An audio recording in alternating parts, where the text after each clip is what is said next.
this election presents us with unusual challenges. Does me anyway. Number one, womanhood. Sarah Palin. I personally think that would have been better for her to stay at home with her disabled child, both for the good of the family and as a model for moms. So that's a factor for me. I don't think that biblically a woman should be the commander-in-chief of the army, armed forces, and so that puts her in a very awkward position for me. So that's a complicating factor. Number two, race.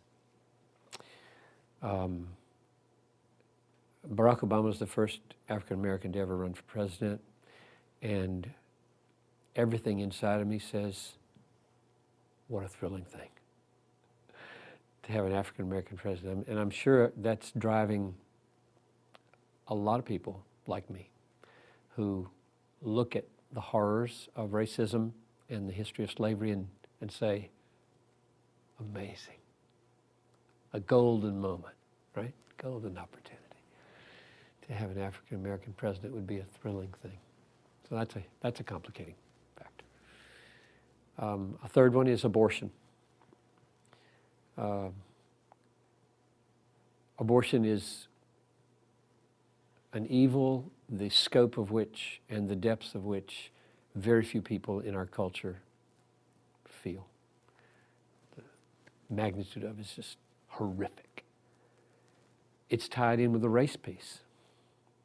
12 million dead black babies since 1973. I don't think Barack Obama will touch that with a 10-foot pole, and he should. He should. He's the most radical abortion proponent in the United States Congress. And that's tragic. I pray that he would see things differently and change his mind, whether he's elected or not. The fourth thing I would say is the prophetic perspective is what the church needs here. And by that I mean we don't live for politics. We don't base our confidence about the future on whoever gets elected. Let those who marry as though they were not marrying. Let those who rejoice, rejoice as though they were not rejoicing. Let those who buy, buy as though they were not buying. Let those who deal with the world deal with it as though they had no dealings with the world.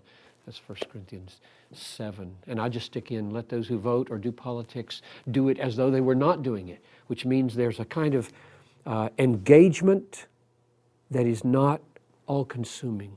There's a kind of voting, a kind of doing politics, a kind of advocacy, which is not investing our whole selves in it because we're not here fully.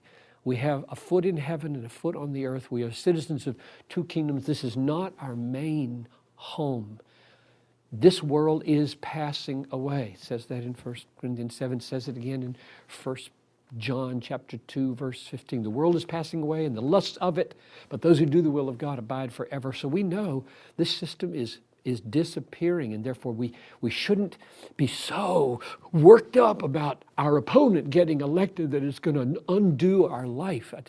I sense I talked with one man after church on Sunday a few weeks ago, and it's as though his whole world were going to collapse if the person he didn't want to get elected got elected. And I just said to him, your issue is a spiritual one here, brother. You got way too much invested here. Are you a Christian? No. So the prophetic perspective says, I am God's child. Jesus Christ is my king. America is not my allegiance. God and heaven are my allegiance. And God can turn this for good no matter who gets elected, and I will always be pursuing His kingdom first, and let the political chips fall where they will. That's the prophetic perspective. And the next thing is the sovereignty of God. I mean, we need a big, healthy dose that God rules the world. He puts up kings and He takes down kings. He's going to govern this election. He's going to get elected the one He wants elected. And if it's the person we think is hurtful, then we need to be hurt. Sometimes people say, God's going to judge us if we do abortion, or if we have gay marriage, or if we elect a pro-choice president or something. Well, He's not going to judge us because of that. That is the judgment. Abortion is the judgment. The spread of radical gay activism is the judgment. And so we need a healthy dose of the sovereignty of God. And the last thing I would say is we need the gospel. We need to say the reason we're on planet Earth is not to advocate for any particular political party. We're here to advocate for Christ and Him crucified. And that gospel may run 1,000 times better during the worst of economic times than it does during the best of economic times. So how do we know that the best of economic times is good for the country? I don't. Might be. You make the best of it. But if the worst comes under the sovereign hand of God, you say, I'm here not to experience the best prosperity. I'm here to advocate for the gospel, and the gospel may triumph.